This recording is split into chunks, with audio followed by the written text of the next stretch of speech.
Thank you so much. I hope you've got an opportunity, certainly to meet your neighbors here, but during our lunch break, if you're good, you'll have opportunity to meet others. And Meredith has suggested that everyone should put their name and also the city that they're from, so you'd get to know. And could I ask those from Clearwater St. Pete to raise your hands? Okay, take a look around, and now you know who's from Clearwater St. Pete. And Port St. Lucie, I know Ruth and Ed, and did you meet yet? No, okay, so you will during lunch, great. Wonderful. All right, I really appreciate that.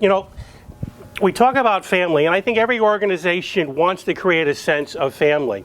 But I think every organization also wants to create a family that has certain aspirations, and that is sharing knowledge, being available, answering questions, and I apologize for just shutting this off, and also building a sense of trust, and that of course all comes in time, but the nature of the work is what I want to go into now, and I think what's really important for us to understand is that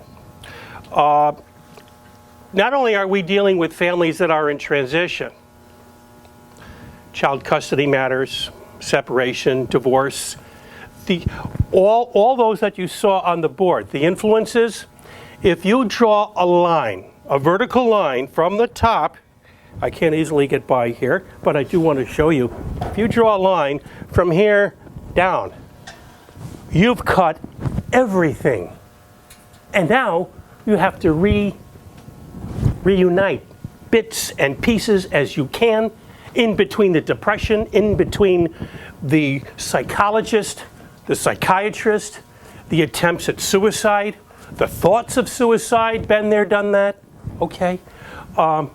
You will find that families you're working with are not a simple didactic of a parent and a child, but people that have fears and anxieties, expectations and hopes,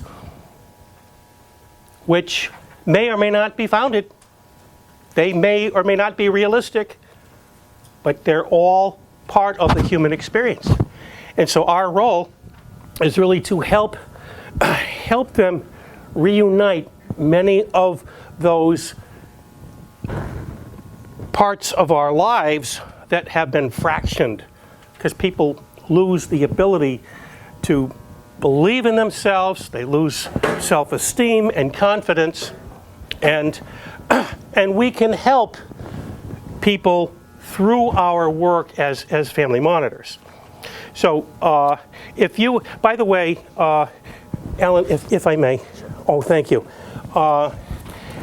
Alan had put his packet into the the folder here, and please do the same. That's why I had them 3-hole punched. But I think if I got them all correct, you've got the fasteners to put your papers in.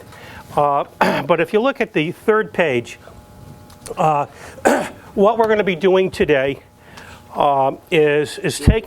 Oh, of course. Oh, Ed, do you know where the packets are? Could you? The packet, I didn't hand out the packet. Oh, okay. Oh, Vicki, thank you very much.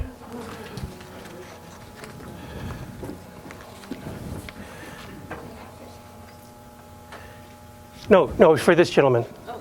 Yep. Thank you. Thank you. Everyone has a packet. Does anyone not have a packet? Raise your hand if you don't mind. Everybody has a packet. Okay, super. On that third page, what I want to do for us today is to look into the meanings of supervised visitation. What does it mean for each of us as a family monitor and as a family entity that's experiencing it? How is it used by the court? What do the courts expect? How do we interact with the legal system? And at the bottom, part 3, what the courts need to do in thinking about supervised visitation. I will give you their philosophy. The following page is a look at a letter that was written by the Clearinghouse on Supervised Visitation. That clearinghouse is at Florida State University, and it is the clearinghouse that provides research and guidelines on supervised visitation. The next page, and by the way, that is a letter of endorsement for the Toby Center, which was shared with the Florida legislature. We had tried for 2 years to get funding. Both times we didn't make the the allocations process for different reasons, and that's why parents have to pay. The next page is a map of Florida, and to give you a sense of where Florida, how large Florida is, if you take a look at that colored map, or it might be black and white actually, if you look towards the bottom on the right, you'll see Miami and Fort Lauderdale on the coast, and then look up to West Palm Beach. Now that's the area that the Toby Center began six and a half years ago. Now we have expanded. You can see where the word Florida is on the map. We've expanded there, and it's not. I-4 corridor. Pardon? Along the I-4 corridor. Perfect. Along the I-4 corridor. Exactly. Orlando. Yes. With Lakeland in the middle. Excellent. And Fort Pierce is next on our list. Clearwater, St. Pete, we have location, and we've been told that the needs are great for us there, so that's why we're so happy to have you from that area.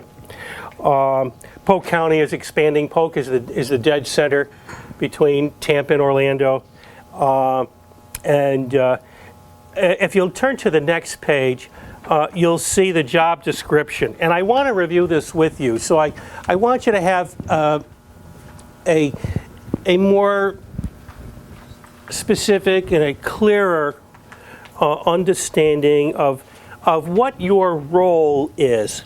And if you look at, Alan, if I may, could I ask you to read the first paragraph under background?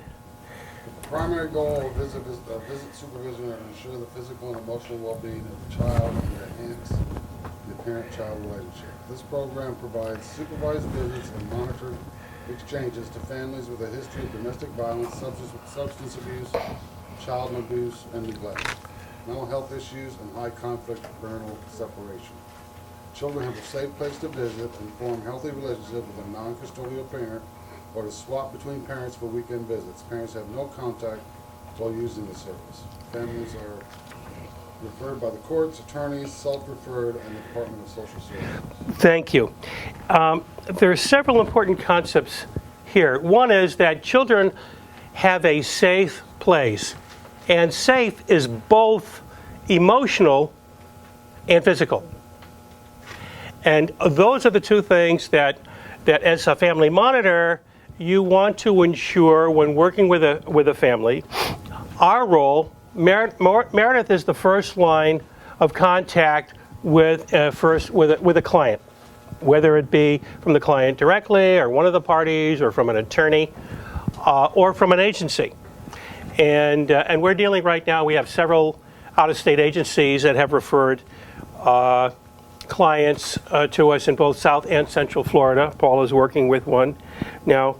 But it's the safety of the child that's really key to the work that you're doing. You want to facilitate the safety of a child, physical and emotional, and also that of the parents.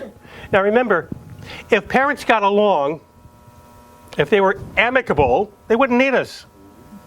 30% of families who split are not amicable. That's our market.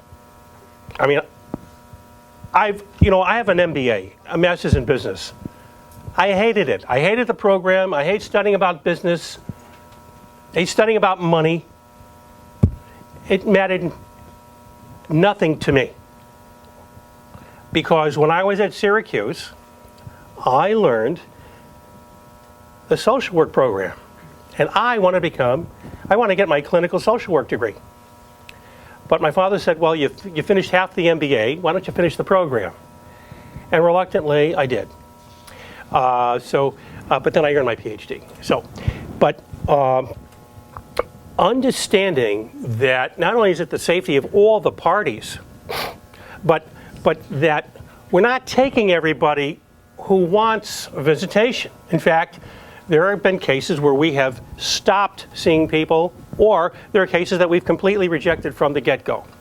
And we need to do that because not everybody is as altruistic or is it willing to comply or really cares enough about their child or the other party to make a supervised visitation, or what is frequently called supervised timeshare or supervised parenting time. All means the same thing. So we do our best from Meredith and then through the intake process. If Meredith decides that, and she often calls me and says, hey, what do you think about this case? Or what should I do with that? And she can tell you that there have been cases I've said, this is not for us. I'm not putting anybody in danger. But we don't have enough Band-Aids. So you can be assured we're going to do our darndest. But when you do an intake with a client, you're doing an intake, it's your initial face-to-face meeting with a parent who is the guardian of the child, the other parent who is, one thing I don't like about Florida is that it refers to the parent who does not live with the child. They call them the away parent, which I think is complete crap. Because what does it do? It demeans the parent. It also finds fault with that parent if you begin to look at association of words. And I just think that's just unacceptable.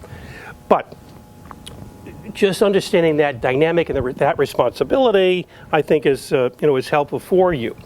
And what Meredith's and my responsibilities are as well is to help keeping you safe. Position summary. Can I ask for a volunteer for the next paragraph? Vicki, would you like to volunteer? I'll do it. What are you talking about, position summary? Yes. Visit, monitor, supervise visits and exchanges, and maintain records of these visits. Accurate and objective documentation is recorded on each visit or exchange and is maintained in a confidential manner consistent with professional standards set by the Clearinghouse on Supervised Visitation and the Supervised Visitation Network. Accountability resides with the Toby Center and the center's requirements. Thank you, Meredith.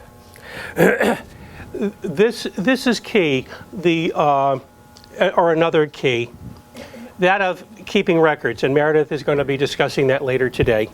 What are the documents that are required? What will some of the responsibilities be that you have, and why? And generally because the courts and the attorneys need them when they go to court. Okay, essential functions of position. Any volunteer? Kyle, would you be interested in reading that?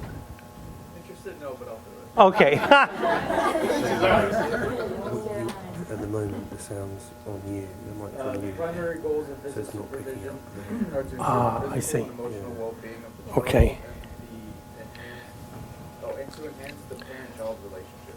The visitation monitor must conduct visits and exchanges in accordance with policies, be present in room during entire visit or exchange, enforce program rules and procedures to ensure safety, take neutral, objective documentation on each visit or exchange, make client services manager aware of problems and concerns, intervene in visits as necessary to ensure the safety and well-being of child, redirect parent behavior as appropriate, and suggest developmentally appropriate games and activities as needed. Thank you. So what is important about this position? These are the tasks. You know, we looked at the strategy in the position summary, what it is that our goals are overall, and with the essential functions, well, what do we need to do? Much of this you're going to learn when you do your field experience, as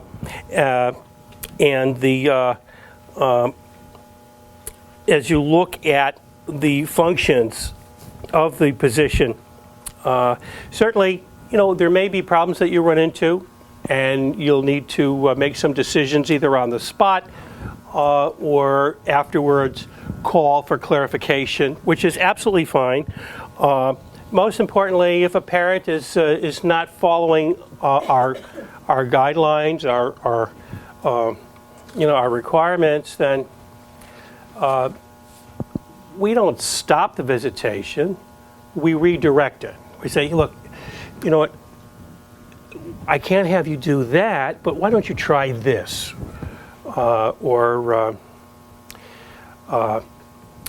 Maybe use this word, or can't have you, bless you, you can't, you know, you really shouldn't be talking that way to your father, bless you, but what you can do, so in other words, you want to protect all parties, but you redirect and you help them understand what they may be feeling, but your role, and we have a number of clinicians here, which I'm so grateful for, but therapeutic supervised visitation is what the licensed interns and licensed therapists will be using, and it's a specific approach with families, and we'll be talking more about that also. But realize, you know, all your tasks will be spontaneous as you become more. A lot of our own reactions to when we see someone in trouble are going to be the same reactions that we'll be using, you know, when we're working with a family.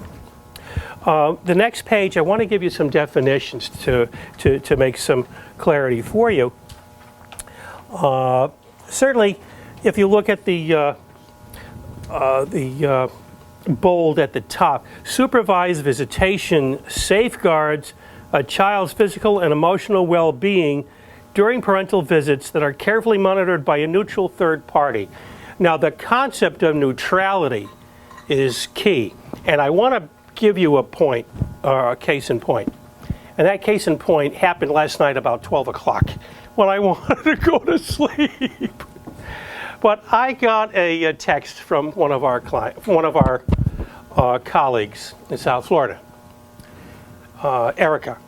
And she texted me and she said, "Oh, I want to share this with you."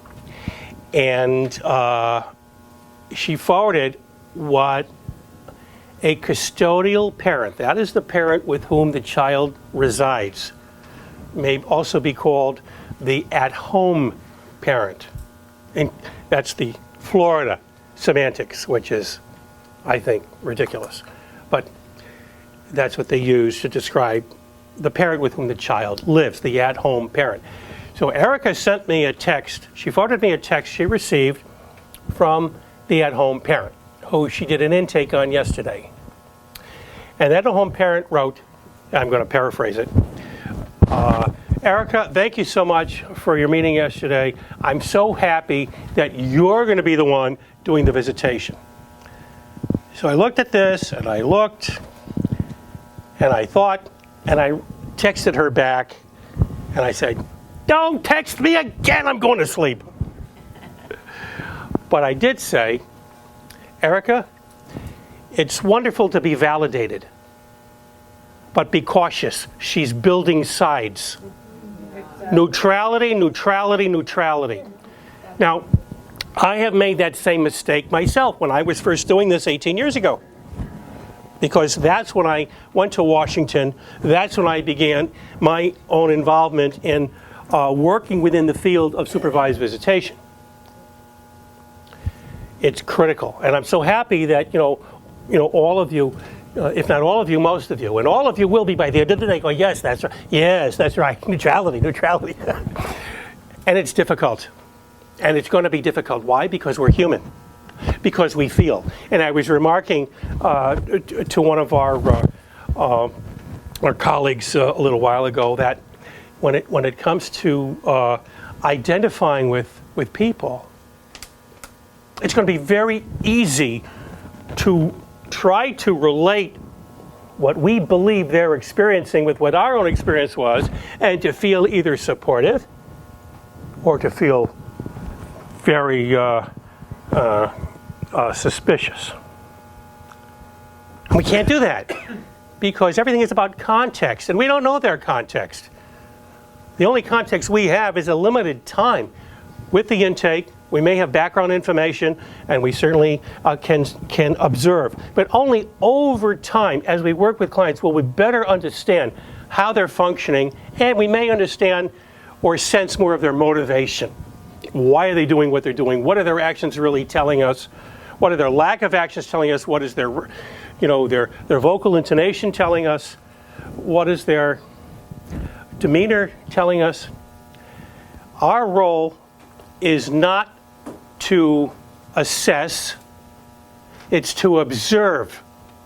That's a problem that many of us will have, because it's a problem that all of us have. How do you observe without feeling for the other party? It takes restraint. And you have to be very careful, because it's the observation that what the court wants to see. We can't say that there's love. What we can do is describe the interactions, which may demonstrate that, in fact, there is love, there is feeling, there is nurturing, there's acceptance. But we can't say that they accept, that they're nurturing, that they love. We can only describe the behaviors and also the words that may be said that may be reflective of feelings that one party has towards the other. But we can't interpret feelings. Now, therapists, on the other hand, can make assessment, not formal assessments, not formal evaluations, but they know what they're dealing with. And let's take a look at supervised visitation. Actually, I forgot, I thought we were on the other page. I'm going to go through some of this, if you don't mind. I've explained what our philosophy is, I think, in a number of ways already, but some of the work that we do and have been asked to do is providing a neutral, monitored child exchange where parents, they may not get along very well, but they need a neutral location. They need somebody to monitor the exchange of a child from one parent to the other, transferring the child from one parent to the other. And we do that, and generally there's no problem. Sometimes there are what are called TROs, temporary restraining orders. If there's a restraining order, then we may not permit the parents to be in contact with each other. We're in violation of the law, and we can be in big trouble. What we want to do, though, is certainly at intake and prior, we inquire, is there a restraining order? What is it that we need to know about in terms of your requirements, your court orders? But a child exchange is becoming more, statistically, nationally, it's becoming more of a request, although we have very few monitored child exchanges that I'm aware of. Most of our work is supervised visitation, and let's take a look at what this might be. Supervised visitation, in the middle of the page, it's the parent and child contact with a third person present who is neutral, and to assure the safety of the parents and the child so that they can build a relationship. Supportive supervised visitation is a little bit different. Now, most agencies do supervised visitation. They don't often look into encouraging interaction between a parent and a child. We can do that. If a child is stuck, it's not up to the child, it's up to the parent. And if the parent is stuck, we help the parent, approach the child or ask questions like, how are you feeling today? How is school? Depending upon the age of the child. I mean, we have toddlers, that we provide visitation for as well. And by the way, as family monitors, you're not required to take any case that you don't feel comfortable with. Not at all. You just have the first option. If you hear from Meredith, absolutely, and you can say, "Boy, this might be new for me, but I would love to do it. I work with children. I've been a parent. I might be a grandparent, but I certainly would enjoy, and that's fine. But the supportive visitation is what we do, and that is really to assist the parent, like I mentioned, when a child might be stuck or when a parent might be stuck, or if they may say something which is just not, fully correct or appropriate, we need to stop it. And we don't stop it by yelling at people. You've got to realize that people are there. They have expectations. They're very tense. They're fearful. You don't have to play that game, and it's not a game. Their reactions are very natural ones. But you say, look, Joe, Mary, I know how you're feeling, but let's do it a different way, please. It's really important. I want to help you. I'm here to help you. I'm not here to punish you. Parents that come for supervised visitation frequently think the court is against them, and the court is demeaning them, and the court wants to find them at fault. Well, guess what? Not everybody's at fault.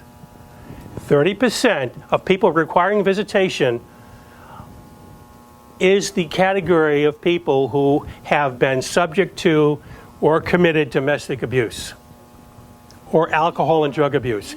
It is not the minority, not the majority. It is not the majority.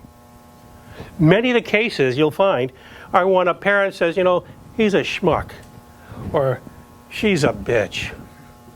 You're going to find people using words and descriptions of the other parent, and that's what they use in court, and then the court says, all right, you know what, we're going to solve this. You want to see your kid? Supervised visitation. That's the way to do it. And they may say, all right, you got to do it for 6 months, you got to do it for 3 months. But that's the only thing that the court can suggest when parents are at odds, frequently. So we need to be neutral because we don't know all that happened unless we have reports. But those reports may be false. Meredith, please. You need to, in maintaining neutrality, you can't get sucked into their sob stories, and they're going to give you the sorriest story you've ever heard. They're going to try and make you sympathize with them, and you'll find that you'll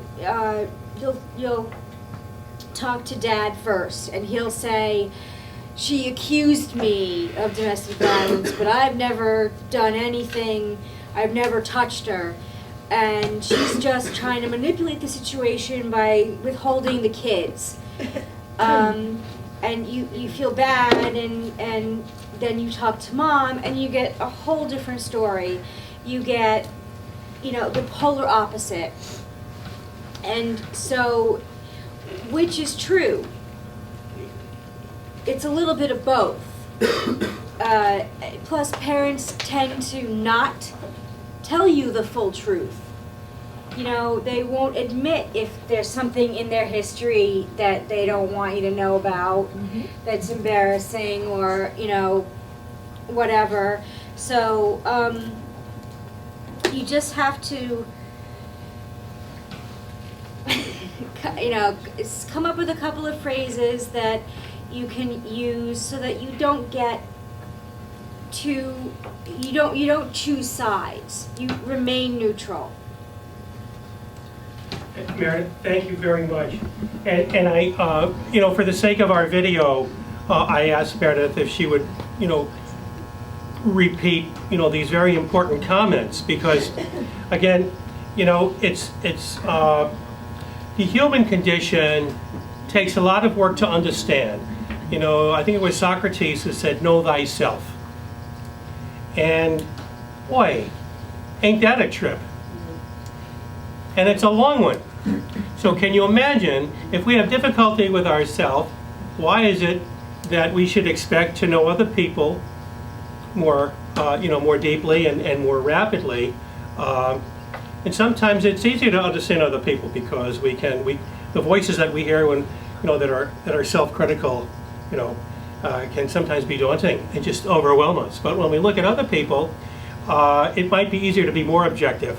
But on the other hand, if we're relating to what our own experiences have been, then we're punishing them for our experience, which is not fair. So working on the neutrality is really a critical piece. And also having some self or some doubt. Like Meredith said, there's, and I'm going to paraphrase, there are 3 sides to every story, right? He said, she said, and then somewhere is the truth, right? So we have to be very discerning about that, particularly at intake. And in our head, as we sit at intake with someone, we may hear the voice saying, "You know what? You're full of you know what." Well, we can't say that. Is it right to think that? Of course. And you want to know what I tell people? Anything is right. Not necessarily right in terms of right or wrong. It's authentic. What you feel is what you feel. No one can tell you what to feel, but how you react is you. And what you're reacting to is also you. And it may be based on your own fears. It may be based on your own experience. It may not be based on fact. Paula, please. A lot of times what I've learned in these supervised visitations is that the true person comes out. I mean, my cases that I've worked on, I've gone into months. It's not just been like 3 months, but like 6 months or longer.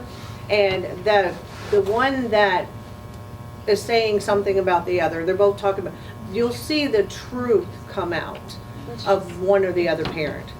Like, you know what I'm saying? Like, who is right, who is wrong? It's, he was bad, she was bad, but there's always going to be something. And later I'll share before the end of the day what I'm talking about, but I don't want to give it all away. But where one accuses one of the other, and both, and then you think, okay, and then all of a sudden, because you can't hold that in forever.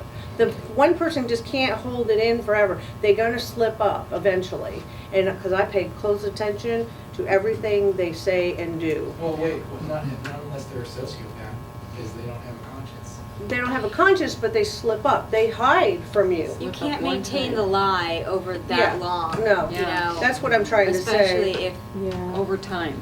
yeah. Speaking of overtime, for these particular cases, what's the time frame? Is it just so they whatever they pay up until, or is it whatever the courts, recommend? How does that process work? Oh, the courts Okay. will order supervised visitation, and they may say once or twice a week for an hour or 2 hours or every other week. It's a mix. Okay. And frequently it's a mess because the courts generally don't know what the heck they're doing. Okay. It's arbitrary. They want to appease. At whose destruction? But they have to pay for the services too. So, and oftentimes a parent, who has to pay to see their child is paying ransom money. That's how I see it. And I said that at a conference about 16 years ago. And I said, if you have to pay to see your child, that's called kidnapping. And I had people go, oh! I said, well, if you don't have the money to see your kid, you ain't going to see him. And I'm so happy that there is this discussion, and Paula, thank you very much for sharing that. You can see just how dynamic. Now, I want to share with you another aspect of visitation, and this is for our therapists. Therapeutic supervised visitation. And it is not well defined by the court, by the state of Florida, or by the clearinghouse. It's not well defined by the Supervised Visitation Network. It's not well defined at all anywhere. However, it's pretty well defined, but it's not accepted as 100% because it sits in between supervised visitation and family therapy. And therapeutic visitation has an increasingly important role, which is why I'm so grateful for our therapists being here today. You're going to have very important work to do in Polk County and beyond. Therapeutic visitation, if you can look in the middle of that sheet, is to maintain and strengthen the parent-child relationship through active engagement of the parent and child through clinical facilitation. Now, that means that not only are you looking to provide safety for the parent and the child in the visitation session, but you're also engaging each to find out why do they act that way, what are they thinking about when they do or they say that, what is it that they would like done, how can it be done better, and why. Why is this wrong? Why is this right? What does she do more of? As a family monitor, you cannot do that because that's becoming more therapeutic and you could screw somebody up. What you can do is help people be safe and stop them when something clearly is inappropriate, but you can't get involved in motivation, you can't get involved in any kind of therapeutic aspect. Judy, please. I find this very contradictory because I started out doing more of that therapeutic kind of interaction. Then, I was told that I was supposed to be neutral and not try to do therapy because that's family therapy and that's not supervising the visits. You're not supposed to interfere with what you're seeing because the court is asking you for an objective view of what's happening. So, I'm glad you brought- this is very, very upsetting to me because I am so confused about what I'm supposed to be doing and what's a violation that will throw out my testimony because it's not objective, because I have been trying to get somebody to be a good parent with their child. That's the one I'm working with. I'm not working with the other one, and so it's only one-sided. So you can't really do therapy if you don't have the approval of everybody working on it together. It's insane. Very, very important point. And you can see where you feel like you're really thrust in the middle of what is therapeutic and what is not. And I will tell you that and that's why, first, there needs to be more education of the courts and of the agencies that are ordering therapeutic supervised visitation because they don't know squat. They don't. But where there's therapeutic supervised visitation, you have absolute right. You have absolute right to provide a therapeutic approach to helping a parent have the maximum relationship with their child and helping that child have the maximum relationship with that parent. Realize that oftentimes therapeutic supervised visitation over the last 10 or 12 years has been increasingly ordered when there has been either a child witnessing domestic violence or where a parent may have been a perpetrator or there's been allegations of drug or alcohol abuse, when there's been even molestation or accusations. We have had cases where there had been a parent accused of molestation. There have also been cases where there had been some evidence of molestation. But therapeutic supervised visitation has a very clear, much clearer charge, and that is actual engagement in helping the goal of achieving a better relationship between the parent and the child. Now, a therapy is going to help, if you look at therapy, the therapy is to help a person achieve certain aspects of their personality or certain learning to restrain or to cope or to adapt to other facets in their life. We're looking at what are those things that they can adapt and adjust to and delimit in their relationship with the child based on the age of the child. And therapeutic visitation, as I mentioned, it's not well defined. There's no agreement yet in stone However, it's far more engaging than simply observing. And our role as a therapist is therapeutic visitation. It's not simply to observe. That is a failure. What is important is to help improve the relationship through not only giving time between the parent and the child, but also being sure that they're doing it in a way that they understand, or that the parent may understand is going to lead to better relationships, even through parenting skills. And Judy is a resource on parenting. This afternoon, Judy has offered to discuss some of her theory with us, which I can't wait. But you can hear the frustration from Judy in terms of understanding, and that frustration comes because there's an agency that thinks they know what therapeutic visitation is, and they do not. They do not. And Judy, as any therapist, do no harm, but help. You can't just stand by and watch and observe. As we generally will do in supervised visitation, we will ensure the safety, we'll redirect, we'll stop bad behaviors, absolutely. But we're not going to be more engaging as in therapeutic visitation would be. So as a starting point, I hope that is more helpful. But if you look underneath therapeutic visitation at the bottom, again, presenting a safe forum for a parent to accept responsibility for past behavior and offer an apology when the child may need that, depends on the age of the child, or if it's appropriate. Offer the child an opportunity to express anger or ask questions of a parent who failed to protect them or harm them. And again, we're going to be careful about the cases that we permit for our therapists as well as for our family monitors.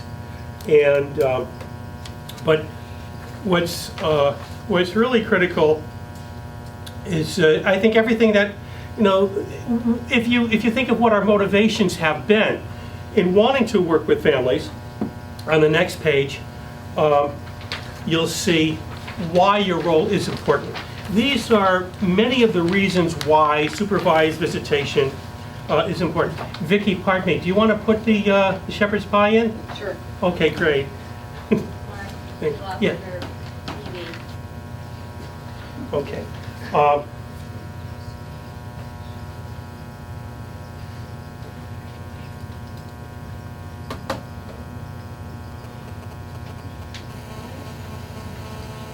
Right button. You got it? You got it? Yeah. That came on. It did? Oh, super, thank you.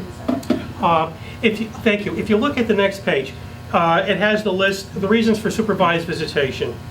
And go through that list, and you can see, in fact, Ed, would you mind reading part of that list for us? Yeah. Cooperative parties party interference, risk or harm, domestic abuse, drug and or alcohol abuse, mental health, reintroduction, risk of harm, lack of parenting skills, criminal behavior. Does it say some of them or all of them? I apologize. You're doing great. You're on a roll. Emotional abuse, child abduction concerns, risk or harm, sexual abuse, risk or harms, physical abuse, child refusal, risk or harms, and neglect and physical need of child. Thank you. Thank you. You can see that this is a pretty comprehensive list of reasons why courts will order supervised visitation. Understanding the reasons why, when Meredith speaks with a client or with an attorney, she will frequently ask, why is it needed? If you don't see it on her initial telephone report, then when you do an intake with a client, you're going to ask, why do you think it's necessary? And what are your expectations for having supervised visitation? What are your goals? You ask, each of the parents, by the way, each of them needs to feel empowered. Each of them needs to know that they are important in the lives of their child, even though one or the other may not be assisting in the relationship that the child has with both parents. I want to show you several videos. And let's see if I can get this, okay. Now, this section is of parent observations. And in other words, you're going to see from the parents' eyes some of what they're experiencing in visitation. And these are several that are very short. Hopefully I can open it up. Come on, baby. Talk to it nice. Press Control key and then press the hyperlink control key. Well, you can open from there. I thought you did that before. Thank you. That was probably better instruction. Or it was yours. Mom, Mom, do you want this?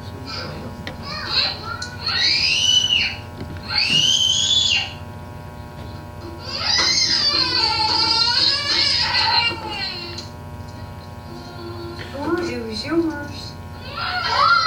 There's two playing at the same time. What do you think? Yeah, there's one. It's Close the other one. Ain't you gonna say something? Oh, that would be fine. Last time I said something, you chewed my ass out So top right. Close. But Yeah. you can close the one Yeah, on the corner. exactly. To get her to... Give your Oh, mom this a is a different. No. I'm gonna redo that. Here we go. Sorry. Or it was yours.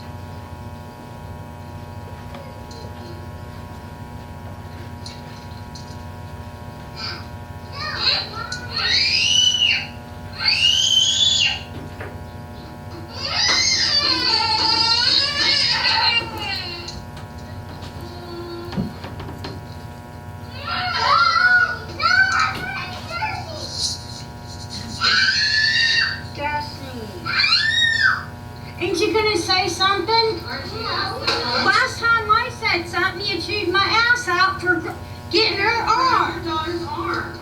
Yeah, exactly. To get her to... It is 10:14. I'm ending your visit. Give your mom hugs. Give your mom hugs. That's I bullshit. don't care. You're not gonna sit here and yell at me. You're supposed to be the parent and take care of your kids when they're yelling. And I did blow it out when they would leave the trash can around. Give her hugs. We're leaving. End of visit. Come here again. I'm gonna do something about this, Kevin. Come here. This is stupid. Give me a hug.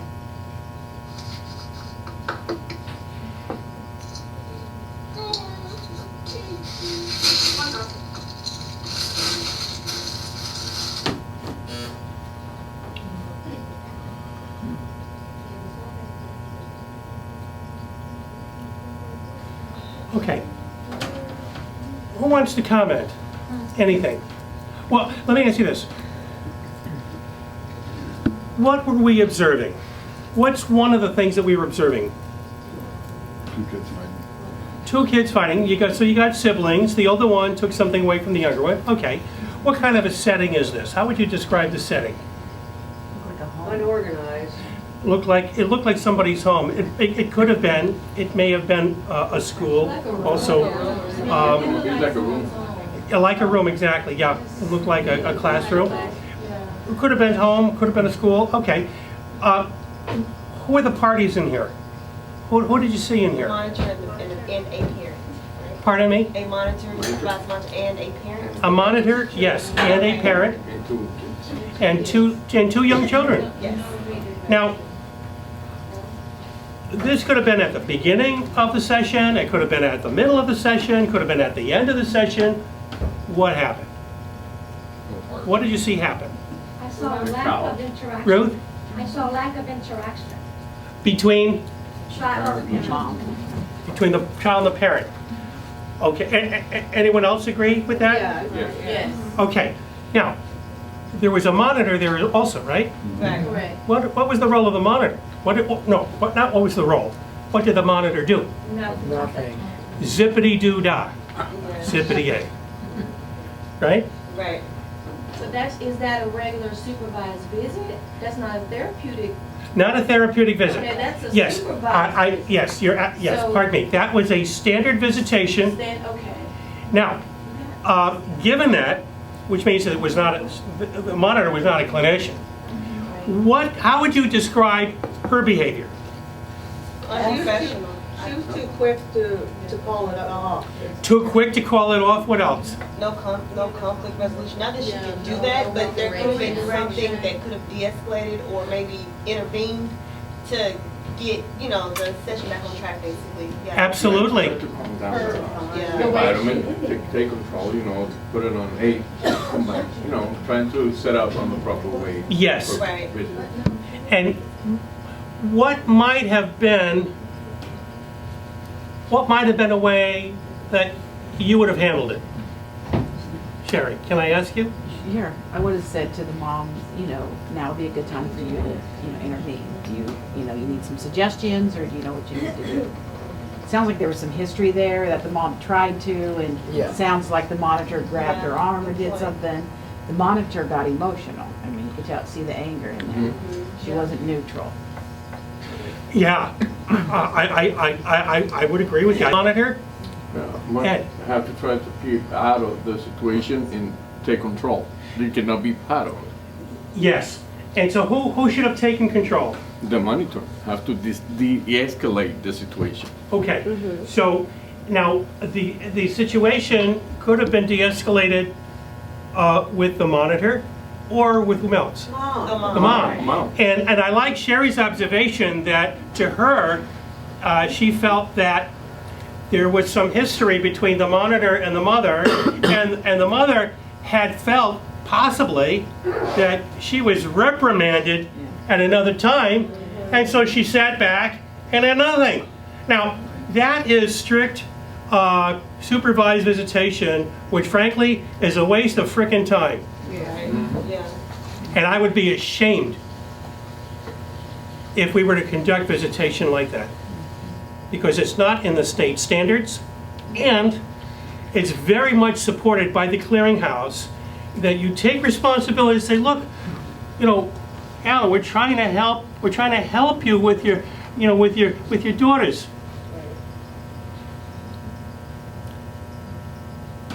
Give your daughters a hug.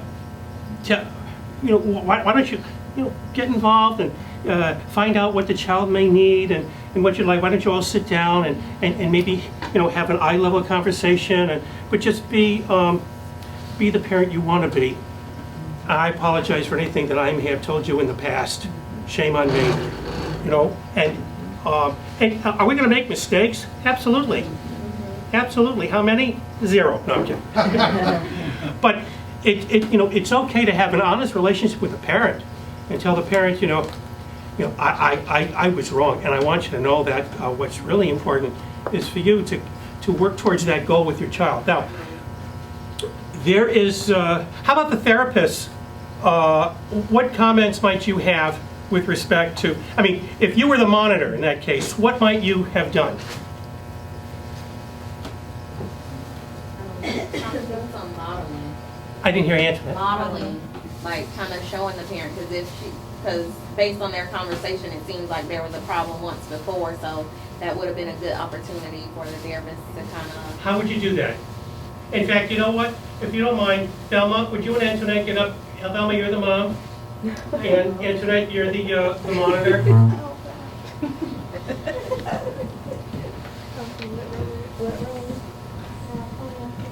This is all stream of consciousness, and thank you for your participation. Okay, what's my role? You're the monitor. You're the monitor. Oh, okay. So, I want that lollipop! I want that lollipop! Yeah, give me that lollipop! Do something. Don't you see them over there arguing about a lollipop? Last time I tried it, you said I did it wrong. You're right, my apologies for that, but, Okay, well, just do something. well, would you be open to watching me show you how we can kind of diffuse the situation?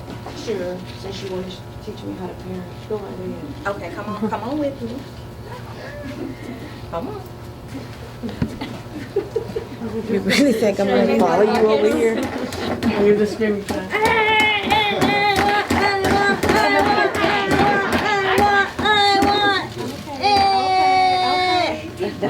Meredith, I think you want something. Can you explain? Can you explain to me and your mom what's going on? What is it that you want? She licked my lollipop. And now it's contaminated. So here, I'll give you another one. Give her that one, and I'll give you another one. And I apologize for spitting it on me. I'm sorry. I accept your apology. See, Mom, good job. That's what I was saying. I feel like you're on their level. You're not up here being an authoritarian figure. Okay, and what did the monitor ask of the mom at the beginning? May I? May I? That's May I right. show you? Now, how does, may I show you, you know, how I might do it? How does that compare with, let me show you. Do it like this. Do it like this. How does it compare? What's the difference? We're asking permission. It's more respectful. Yep. It's asking permission to help. It's It's offering help, no telling you how to do Yeah. it. It's like, let me show you, you know, you want me to share with you how I deal with it. Just to clarify, can you offer help in both a supervised visitation and a supportive supervised visitation? Well, thank you. What we do is supportive visitation. Okay. A standard visitation or supervised visitation as supervised visitation is not what we do, because that's strictly observational. Okay. But we're more than that. You're adults. You have a sense of what is kind, what is appropriate, and so you need to help parents who are very agitated or who may not have the ability or the sensibility to act better. After all, ontogeny recapitulates phylogeny. They're going to repeat what their parents did, and their parents may have had a lousy relationship. The kid, growing up, that parent may have been beaten up, left in a closet, malnourished, spit upon. You don't know. And so you have every right to help them. But by asking permission, by getting on the same level, it ain't going to hurt, right?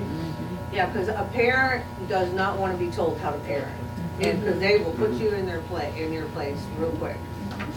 So it's very nice. By doing so, you can help her modify her behavior and Yeah. change her tone of voice. Ruth, could you say that again? I said by doing so, you help her modify her behavior and change her tone of voice towards you. And by her doing that too as well, she also helped me interact with my child to get my child to do the right thing, because I want to teach my child to do better, and I want that in reaction. So that's why I was like, okay, let's find a solution. If somebody licked the lollipop, let's give that one away, piece of candy, and then also have her apologize for her doing that, licking her tongue, because I don't want her licking. You know what? I'm really at the point of tears. I frequently am, but it's because I have athlete's foot. But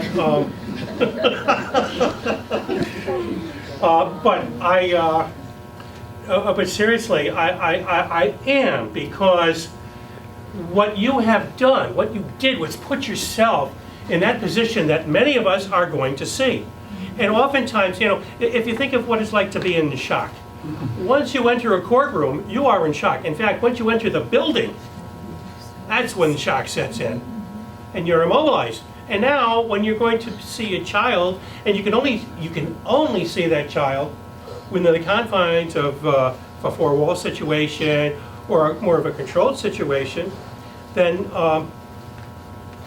you're pissed. You're an angry parent, and you don't know who you're going to lash out at. And you always hurt the ones you love. I'm sure we've all heard this, at least through country music, right? But you always hurt the ones you love. That's why our role is very important. And the modeling that you did was just so beautiful and so authentic. And I want to thank you again, for that. and these are techniques that we need to use, which will become instinctive if we think about our role is helping, not punishing. There's a big difference. There's a big difference. Yes? With how the children were acting and then how the mother was acting, won't they like feed off of like what the mother is saying and how she's talking as well, like her emotions?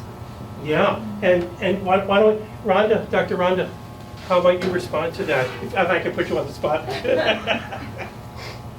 Children learn from their parents. So whatever the parents are doing, in one way or another, they're going to emulate that same type of behavior. And if the parent, I mean, if we can think in our own lives of the times when we really appreciated our parents, and not through the punishments, but through the discussions, through the reframing of our behaviors, through the acknowledgement of how we acted and how they forgave us, but how they helped us understand what we were doing was wrong. Any source material that we might have in applying that process is going to make us more effective. It's going to make us more effective. And so with that in mind, we're going to break for lunch. And I want to thank you all for participating. Great morning. Welcome back now, you hear?